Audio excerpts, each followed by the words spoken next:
City Giving Gal podcast. I'm your host, Melissa Torelli-Smith, and I'm honored to sit down with Christopher Helfrich, the president and CEO of the Eat, Learn, Play Foundation. This nonprofit was created by Stephen and Ayesha Curry with a passion to unlock the potential of every child. For the past 5 years, Eat, Learn, Play has made a tremendous impact across 3 pillars, investing over $72 million to serve Oakland's kids and families, including delivering more than 25 million meals, investing $6 million in literacy programs, revitalizing 17 schools and community play spaces, and so much more. Christopher, welcome to the podcast. I'm humbled by that introduction, but I'm so happy to be here, Melissa. Oh my gosh, Thanks for having me. I'm so happy that you're here and you've earned every word of it. Your career really has been dedicated to helping kids and families in need. I'm curious what first sparked this passion for philanthropy. Like, where did it all start for you? It's a great question. I mean, I've been asked this question a couple of times, and it's actually become a little bit clearer to me, but it started at home, and it kind of started in and around the time I was in high school. Okay. I think there was a couple of things, right? One, my parents, when I was a junior, senior in high school, over the course of a couple of years, adopted 3 kids into our family. Like, they were teenagers too, from some difficult, challenging and sad situations, right? And so for me, at that impressionable time in my life, to have a front row seat to see my parents, sort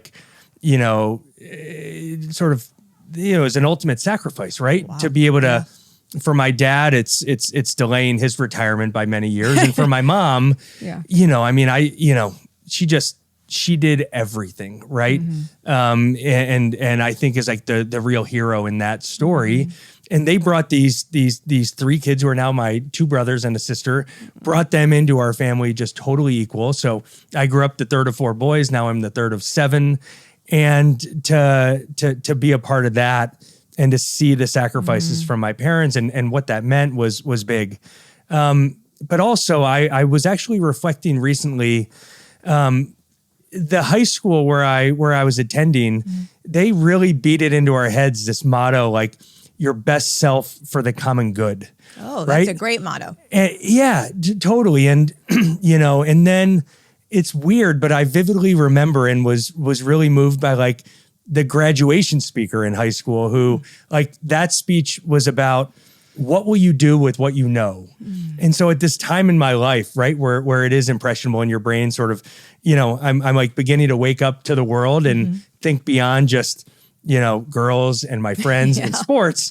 It like all of these things sort of coalesced in like this, being taught, right? Like, man, like serving others, or if you have some privilege, how will you use it to help others? Like that was really the beginning for me. And then into college, that's really when it started getting clearer to me that like my motivations are much more like mission oriented.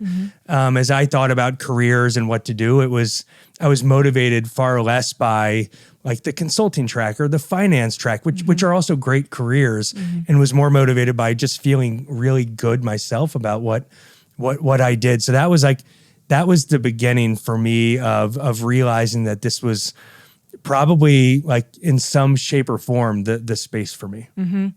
I love that so much because I think when we feel inspired, we do inspired work. And you've just done such inspiring work over your career. Eat, Learn, Play is about, more than just meeting the basic needs. It's about giving kids a chance to dream. Can you describe the pillars of Eat, Learn, Play?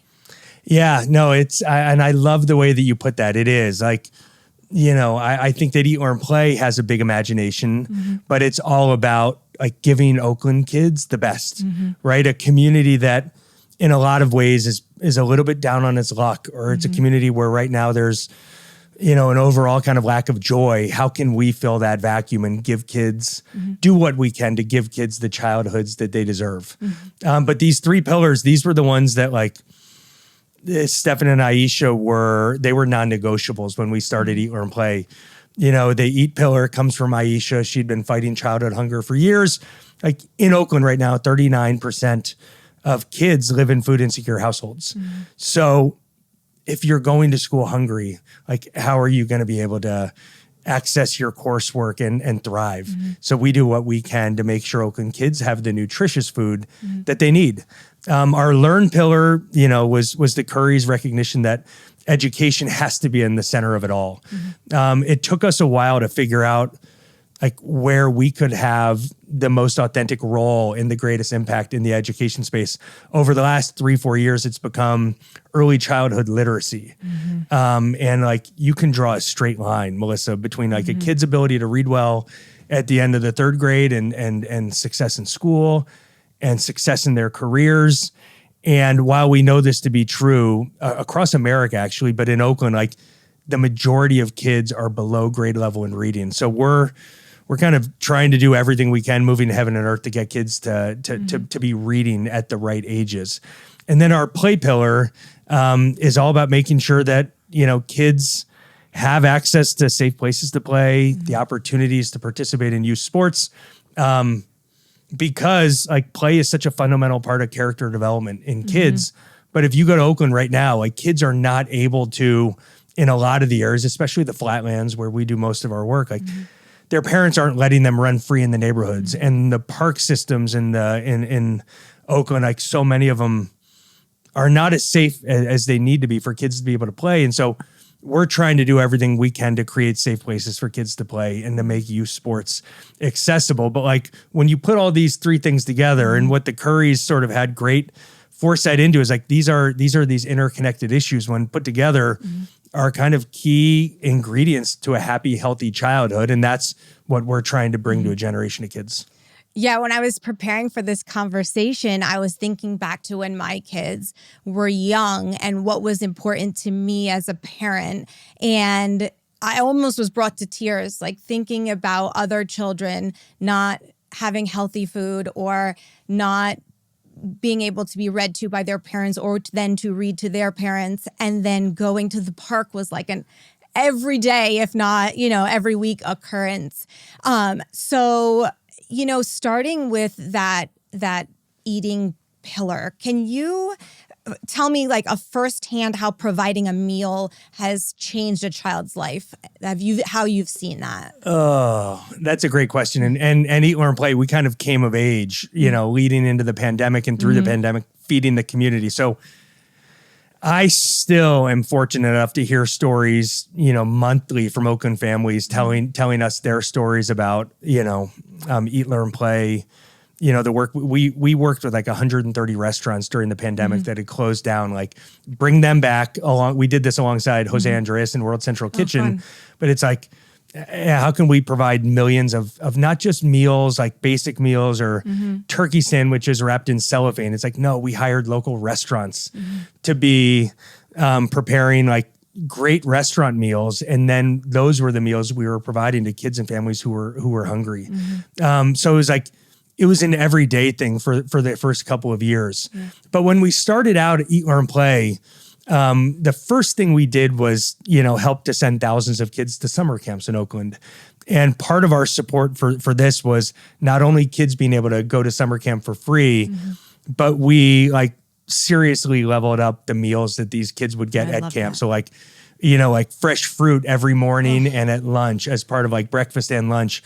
And the feedback that we got from these kids and these kids were part of our launch of Eat, Learn, Play and witnessing that, right? And letting kids experience fresh produce like every day for the first time. Like it was special and definitely gave us the indication, okay, we're on the right track and this is not something that we can let up on. Yeah, absolutely not. Because also you hope that in the future they want to feed their kids healthy foods and they want to make healthy choices. Like it goes way beyond you providing that meal at camp. You hope that it inspires them as they grow older to want to feed themselves well, and they see the benefits of doing that. And the only way that they would have had those meals is if you provided them.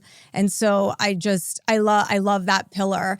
When I was researching a little bit, there is a direct link between literacy and breaking the cycle of poverty. what does it mean to give a child the gift of reading, and how does that, shape their future? I mean, I think you can think about literacy, like learning to read, as kind of a civil rights issue of our time. When you look at prison populations in America, right, the vast majority of prisoners in the U.S. are functionally illiterate. In fact, third grade reading levels are like a key data point that prison systems in the U.S. use to predict future inmate populations. And so it kind of almost makes me sick to think about that, and how, your future in so many ways is already kind of determined by the time you're, 8 or 9 years old. Yeah. And so, that's a big thing for us in America right now. I know I touched on it a little bit earlier. Only 1 in 3 kids in this country are reading at grade level by the end of the third grade. So it's like, what's the future for this country? And then for children of color in Oakland, 85% of them are below grade level reading in elementary school, and 40% are 3 or more grade levels behind. And so it's just, it infuriates me. Yeah. But we take that sort of frustration and anger out on, like, okay, what can we do to help? So we've done a ton of listening to the community and researching, like, what are the interventions, where we could have an impact on tens of thousands of kids. And when we talk to experts and when we talk to parents, like, what came back, Melissa, was tutoring, right? Like, and when you think about it, it's actually not that surprising. It's like, if one of your 2 kids is struggling in school, or one of mine, like, I know that we would do everything we could to give them the support they need to catch up or to get ahead. But for, tens of thousands of kids in Oakland, like, those resources don't exist. And so, we came in with this bold vision or this bold question, say, what would it look like to get like great tutoring for every kid in the school district who's behind grade level in reading? The challenge is it's so expensive, and it's so expensive that Oakland Public Schools had never even, dared to create a strategy for comprehensive tutoring. Yeah. But they have now with us. And then we've made this commitment to, doing everything we can to make sure that Oakland kids who are behind have access to tutoring, including like a recent $25 million commitment we made over the next several years to provide like one-on-one year-long professional support to 10,000 students who are furthest behind in reading. It's a big swing that we're taking. But if we get it right, so many lives will be changed. And then hopefully we can wake up the city, the state, and ultimately the country to like, we can solve this, right? Like, we can solve this literacy crisis. And, we just also have the founders and Stephen and Ayesha with the voices where, like, if we get this right, then they're really well positioned to be key advocates on this issue. So that's a little bit how we're thinking about it. But I don't think there's anything more important than we're doing right now at Eat, Learn, Play than making this big bet on being able to, ensure every kid in Oakland has the support they need to become great readers. Well, and I think it has a ripple effect for the future of Oakland, because, those children who will be literate and will hopefully go on to college will come back and support the community and help the community. It's all goes round and round. So I love that you focus on Oakland, because I know for years to come, those kids will be affected, and then they'll come back and affect other kids because you helped them. You started that ripple effect in the community. Talking about community, going to play spaces or parks or playground, it goes beyond just going to play. It's social. The kids need to feel safe, and they usually do. But in Oakland, they don't. Can you speak to that pillar and the importance of those safe play spaces? Yeah. You started talking about it, like playgrounds and these schoolyards that we do. They're places where kids can play and learn and grow and use their imaginations and form friendships, right? When we started this work, like the schoolyards, like the campuses at elementary schools throughout Oakland, but especially in the Flatlands, like they're they look more like prison yards than they do like great spaces for kids to go every day. You know, blacktops, fences, and like an old play structure, and then some basketball hoops. And so we've been on this movement, and it's grown over the last couple of years to totally reimagine what these spaces can be. And then we get together with the school community, the kids, the teachers, the parents, and we ask them, like, if you could start from scratch and dream big, what would your like dream schoolyard look like? And then we work with our partners and we bring those to life. And they're pretty extraordinary. You know, right now we just a couple weeks ago around NBA All-Star Weekend finished our 17th schoolyard. So awesome. And these are like these like $1 million builds where we put in a lot of the money, and then OUSD, the school district, matches some of our funding. But like we're putting in like kid designed huge play structures. We're removing like acres of asphalt, which get really hot and just it brings the temperature of the schoolyard up.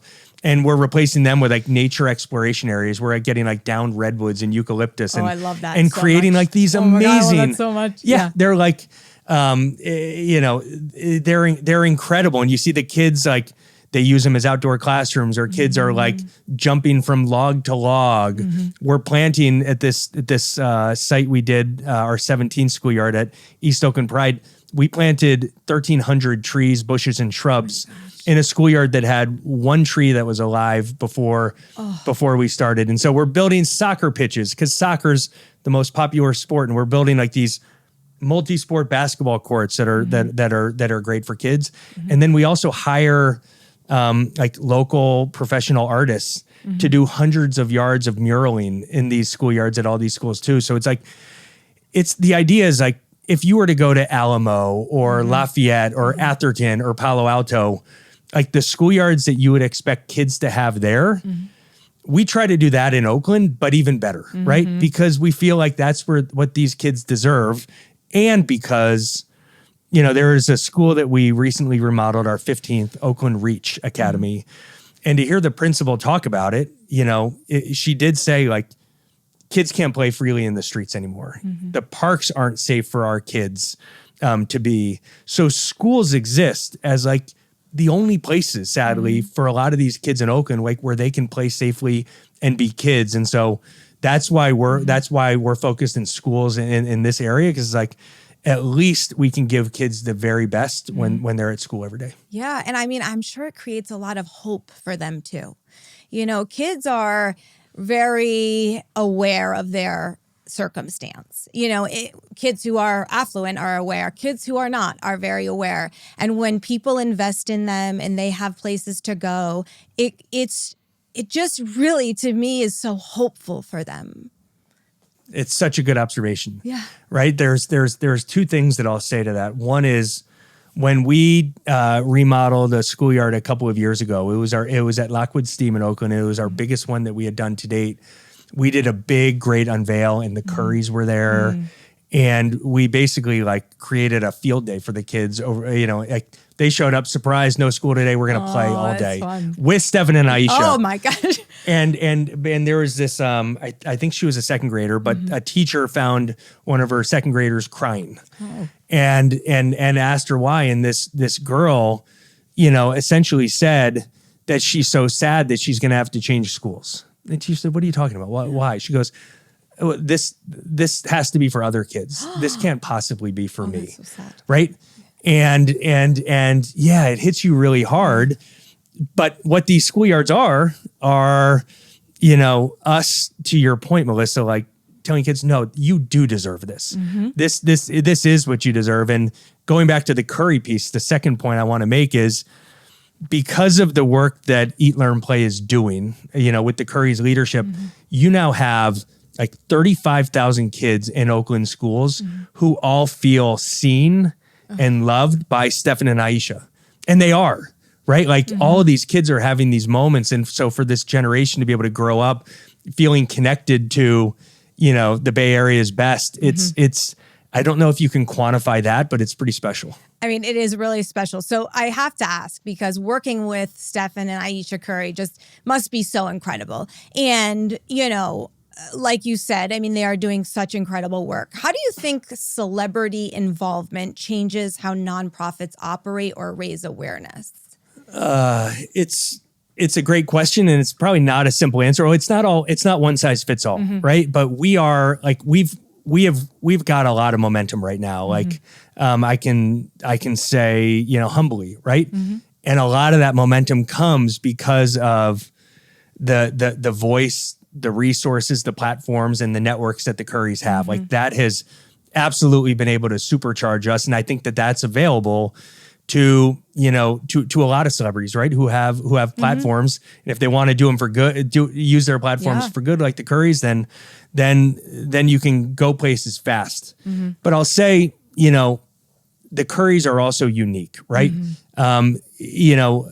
They say, don't meet your heroes. Like I think the Currys are absolutely exceptions to that. Like they are like two of the all-time like great and most generous and like present, grace-filled people that I've ever met. And so, we're lucky amongst those like quote unquote celebrity charities to have them, because it's just, they're different. Yeah. It is such a blessing to have this celebrity and, this excitement and these people who want to get involved with them. How do you stay focused on the message? Like, how do you keep, even though everybody's super excited about them and they are so genuine, and I've obviously seen them in the community and you can feel it, it's palpable, but how do you keep people focused on the message and what's really important and what you're fighting for? Yeah. This is an area where we've struggled over the last 5-6 years at getting good at this. We have no shortage of opportunities to do work in, across the Bay Area or across the country. People come to me and to us all the time, or they'll come to us saying, "Oh, we've got $1 million that we want to give you." I say, "Well, that's great, but we want you to do math, or we want you to do STEM, or we want you to do theater." And it's like, all of these things are great and they're important, but they're not what we do, right? And so to go in these other directions and chase these opportunities or these donations, it's counterproductive to what we need to be laser focused on working on. And so, we've just had to be good at having our conviction and saying no to opportunities that, are attractive to to say yes to it. It's like, like we are working on these issues and here's why. And if you want to be a part of that and what we're doing, like we have such open arms. Like we would love for you to be a part of it and feel some ownership over our work. But if you're going to try to take us in a different direction that we're not ready for right now, like we're just respectfully direct with folks and say, I'm sorry. So, if someone listening can't write $1 million check, how can they get involved in Eat, Learn, Play, at a grassroots level? This is an area where we've gotten great over the last number of years. The volunteer piece, right? We have the most fun volunteer engagements I think I've seen from a nonprofit.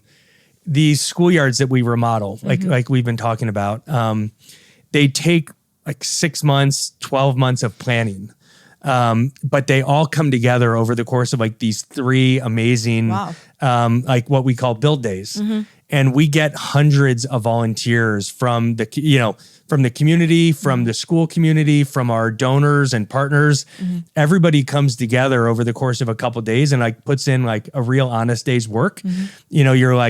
You're shoveling mulch or mixing cement or building garden beds or planting flowers, like painting murals. Like, we sort of can do paint by numbers with them. I'd be horrible at that. It's hard to mess up. I'm just joking. And then the professional artists, like they come in and, you see your flower painted over the next day. But like the volunteers are what drive this. And we get the warriors, or we get DJs to come out and do it, and local restaurants come. So it's more of an event or a party, but it's awesome. And we're continuing to grow. We're continuing to do more. So the need to have more volunteers is big. It's important. And again, it costs nothing, but it's a fulfilling experience. Yeah, I think that would be really awesome to see something like that come to fruition. And especially, as you mentioned, seeing the kids then come and enjoy it. I think for me, that would be just such a special moment to know that this is something they could use for a lifetime. Well, obviously while they're in elementary school, but still to them, that's a lifetime, that feels like forever. And there's a generation of kids behind them, but you heard it. Yeah. We have 6 more schoolyard builds this year. And so Melissa will be out at least one of them. Yes, I'm going to be painting. I'm going to try. I'm going to try that part. We're going to document it. But it's unbelievable. I mean, there's that experience of watching kids play on these schoolyards for the first time and just, holy cow, I can't believe this is for me. Right. But then there's just when you're sweating and like putting in the work. Yeah. You can even imagine that, right? Like it's just, that you're doing something good for, a generation of kids, and it's just, it's pure and it's great. Yeah. And, this is such a tight community. Like Oakland is not far from where we live. And so to know that you're making an impact locally, obviously I think global initiatives are great. I think national initiatives are great. But when you can see the fruits of your labor in your backyard practically, I think there's something really special to that. And I think philanthropy should start in your local community. That's just my opinion. No, I couldn't, no disagreeing, right? Yeah, I've worked in global health. I've worked on national issues, but there's something magical about starting in your backyard. And the sad reality is like the inequities that exist, within the Bay Area are extreme, right? And there are neighbors that don't have much, and it's a 20-minute drive to go down and help and do some real good. Yeah. I think it's fantastic. Speaking about community and home, you're not only a philanthropist and a CEO, you're a husband and a father. So as a dad, what values do you hope to instill in your own children when it comes to giving and helping others? It's a great question, right? And for, obviously I'm passionate about what I do, and I try to pass that passion on to my kids.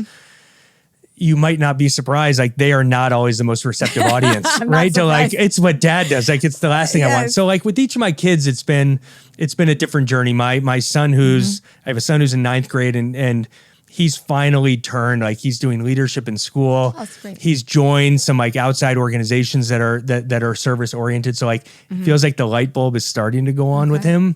We've got a middle son who's just naturally so generous, but like, we'll eventually get some structure in there, but he loves helping people, right? Aww. He's donated his birthday, like, proactively numerous times.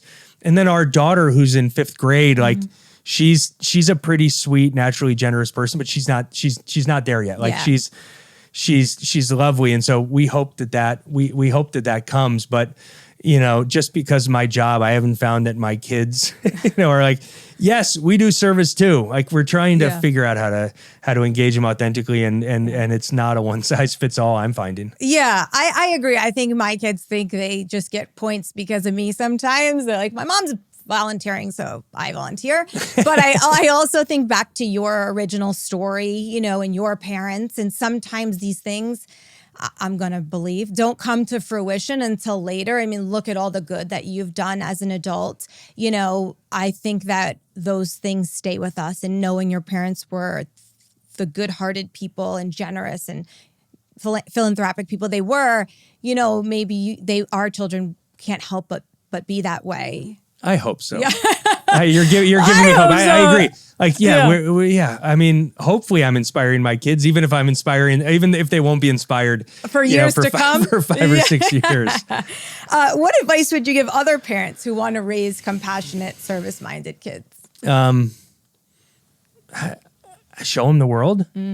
I think is a big one. Like, don't, there's a tendency to, I think, want to protect our kids and keep them in a bubble. And, sometimes that's good and sometimes that's safe. But, I think kids have to see it, have to feel it, and also kind of, come face to face with their own privilege. If they are from a privileged family, not in a way where they feel guilty, right, but in a way where it's, okay, like I have privilege. Now, again, what will I do with what I know, or what will I do with what I have? I think that's a key piece, just educating and opening kids' eyes to the world outside of their own community. Yeah, I agree with you. I think that parents should take their kids into Oakland, into San Francisco, into Concord, into places where they may be a little bit nervous to take them, but in organized situations like Eat, Learn, Play, where you're building a playground, you are safe. And it is important that your kids are around other kids who are different than them. Totally. Yeah. So what? Yeah. So let me ask you. I mean, how do you? You're asking. how do you? I mean, how do you tackle that? I mean, what have you done with your kids? I take them everywhere. I mean, every nonprofit in inner city San Francisco. I mean, I'm not afraid to show them things that may affect them, initially. And then we have a conversation, because I think having that conversation and opening that door to that conversation is super important, because my kids are affluent, they are privileged, and they don't realize sometimes, unless they see it, the problems and the solutions. I want them to be like you, to be someone who comes up with solutions, I mean, not just someone who goes and volunteers, and that's fine, but come up with solutions, because everybody has the ability to help. Like, yes, we are not the Currys and we cannot give millions of dollars, but you can change a child's life. Everybody can do that. So that's kind of, I mean, my kids are very sick of me, though. I will say they're very sick of my, telling them this all the time. But I think we have a responsibility as parents to raise the next generation of change makers. And so I'm very crazy about that. Well, and now you have me almost thinking that the roles that, and we're probably going off script, but the roles that fine. Our community can play in teaching and raising our kids as well. Like when our voices aren't as, when they don't land as well with our kids, like what role do we have, just with our family friends, with your nieces and nephews? Absolutely. Like what roles do teachers play? It is interesting to think about the different voices that probably need to be in kids' ears for, that light bulb to go on. Yes. And I think they listen to other people. Like when my kids see you do something and you do something for Steph Curry, I mean, it really does matter. I think back to that celebrity, kids are enamored, but there is something else that comes along with that. In that if they see this person they respect doing this work, then they'll think twice about it, If their mom does it, they don't really care. But but if Steph and Ayesha Curry do it, and so I have so much respect for them for so many reasons. But I really feel like they're a great example to my own children in my own home all the time. It's such a cool observation, and you're totally right. Yeah. I mean, Steph and Ayesha, like they have the world at their fingertips. Like they could do anything, and yet they choose time and time and time again to come spend hours and days, just hanging out with and serving kids in Oakland. Yeah. And they do stuff beyond that too. It speaks to how they, I think, like use the power of their platforms to amplify, to inspire others. Yeah, and they don't have to do that. They could just go on with their lives and be fabulous and, and not do that. But the fact that they rally and do that and then rally their friends who have money, and you need funds to do these kind of things. That's just the bottom line. Like you can have as much heart as you possibly can, but it's awesome to put some funds behind it, because look what you've been able to do. Yeah, no, and again, when we were building this thing in Alamo, California, right? Yeah. Right around their dinner table, one of their first promises was that they would forever fund all of our administrative and fundraising overhead costs, so that every dollar that comes into Eat, Learn, Play goes directly back out into the community, into the organizations we support and the programs that we run.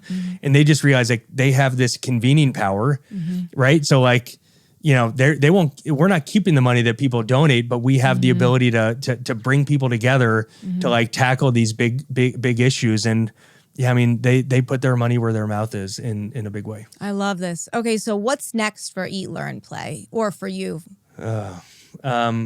Well, I'm not going anywhere. Okay. You know, God willing. Yeah. What's next for Eat, Learn, Play? You know, I will. What I didn't. You know, I've talked a little bit about some of our initiatives, but a couple of years ago, we made a major strategic shift that's been super helpful in terms of us being able to have maximum impact, and that was this decision to focus on improving the public school experience for kids in Oakland. Not because that's an easy path or a sexy path, like the opposite, but it's like it's where 35,000 kids go to eat, learn, and play every day, and with outcomes that aren't nearly good enough, right? And so what we're all about and what we're gonna like continue doing exponentially in the future is like wrapping our arms around these kids where they go every single day. And so what's next for us? Like it's making sure every schoolyard, you know, in Oakland is top of the line because that's what kids deserve. It's, you know, the literacy tutoring, like not resting until this city becomes a national model for how we can, you know, change literacy rates and create these strong, confident readers. It's the nutrition side, right? Like, how do we get those food insecurity numbers down so that no kid has to worry where their next meal is coming from? But there's another thing that's coming down the pike, right? We're going to make a major bet next month on revitalizing middle school sports in Oakland. Oh, wow. You know, like sports are super important. Huge. In terms of, you know, like the benefits that kids get from participating in youth sports and the joy that comes with that. But for like myriad reasons, sports participation across America, but in Oakland is plummeting. The cost of youth sports is one of the biggest barriers. Like to be playing travel sports, like with my own kids, it's thousands and thousands and thousands of dollars. So it's like it's ridiculous. Right. So if you're a family from a, you know, like if you don't have these resources, you're kind of out of the game. And we don't think that should be the case. Yeah. And that schools should be the place where kids should have access to incredibly high quality programming across a number of different sports and have it be no cost.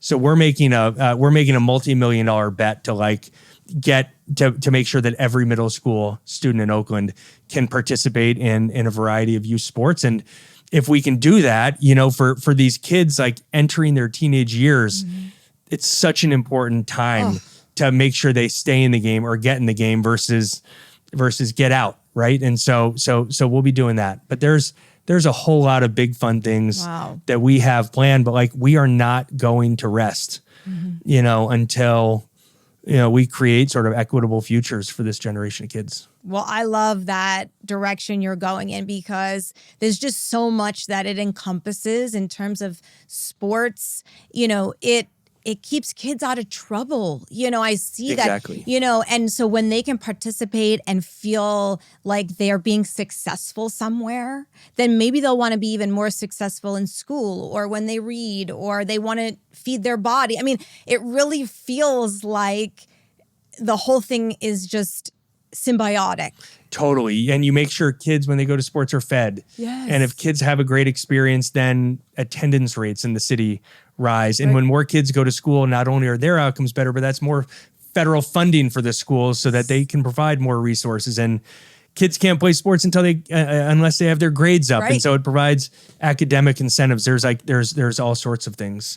And then there's that experience of, you know, having like passionate, highly trained coaches that they're exposed to. Going back to the conversation we had 5 minutes ago, it's another voice in their life, hopefully someone who can get through to them and inspire them and, you know, show them that they're loved. There's a ton of reasons why we're making this big bet, and we're hopeful. Yeah, I think you're going to do it. And I would say that the coach is like the most important piece of that. You know, that man or woman is who they will look up to sometimes, you know, when they can't look up to their parent or their sibling or, you know, and hopefully their teacher they can. But this safe space you're creating, you know, one more adult who loves them and believes in them is so huge. Totally. And I'll peel back a little bit. Like this bet that we're making, like a lot of it is to recruit and train coaches, right? And also to increase the stipend that these coaches receive for coaching. Because right now it amounts to like a volunteer job. Yeah. Right. And so it's like, whoever we can get. And it's like, these kids deserve better. They do. And so we're doing everything we can to make sure that experience with kids is a fun one. I will say one other thing in terms of what's upcoming.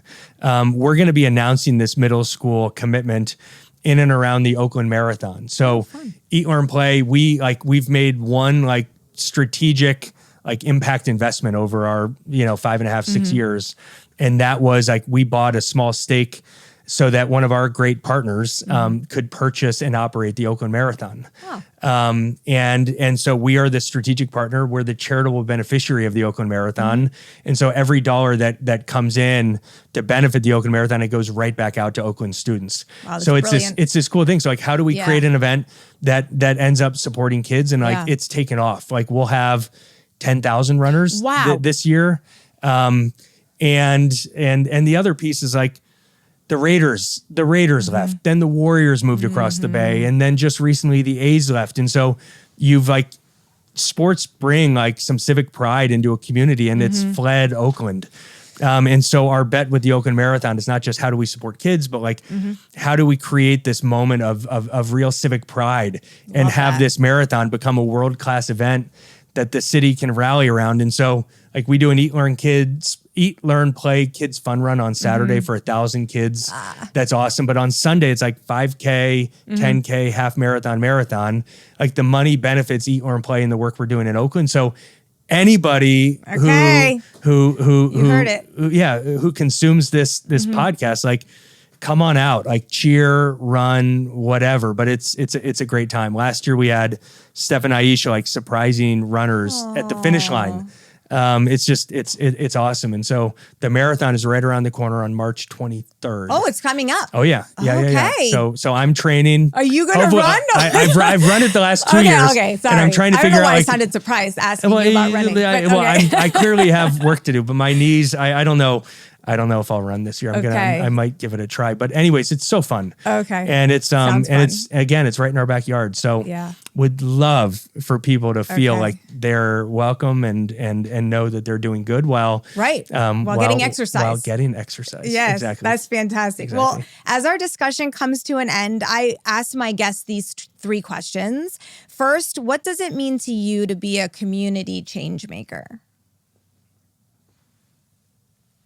I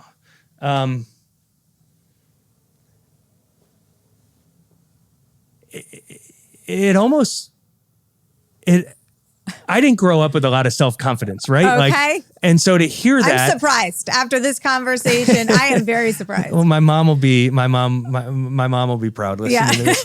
But it makes me feel great. It makes me feel I don't put that label on myself. And so, it's when I hear that, it's something I'm proud of, but it is natural for me, right? How can I spend some of the time that I have here, trying to make life, a little bit better for others? It's really gratifying. Yeah.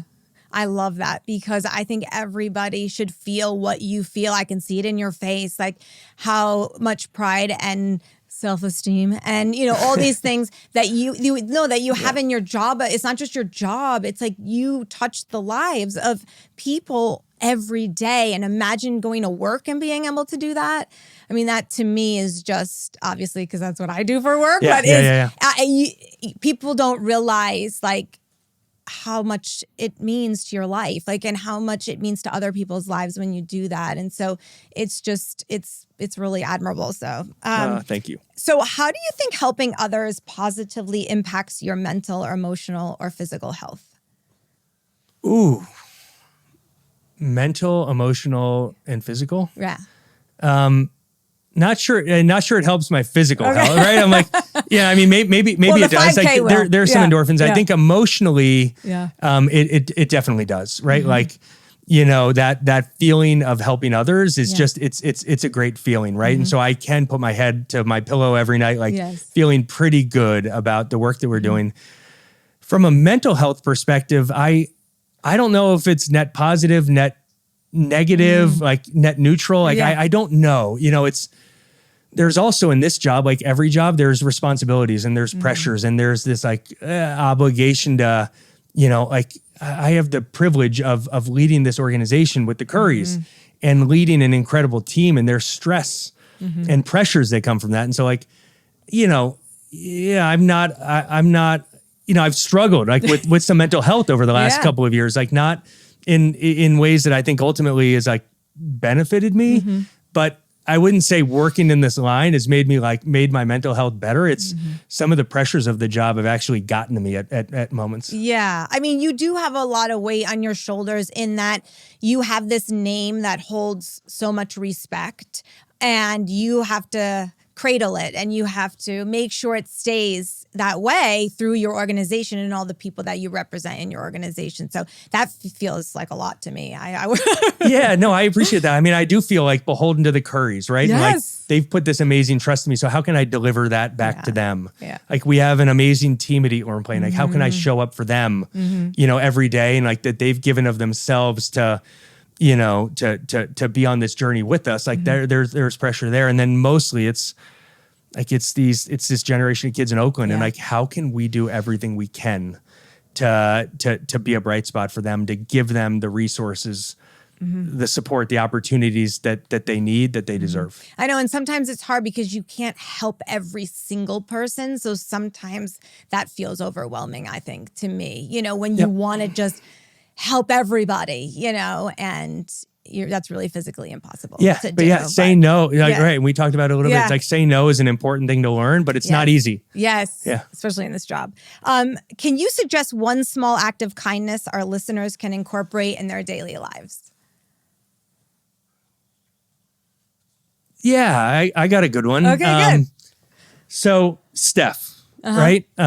We've talked about how great he is, but one of the things that I think sets him apart, especially because everybody wants something from him or his time, like he is the most present person that I've ever met.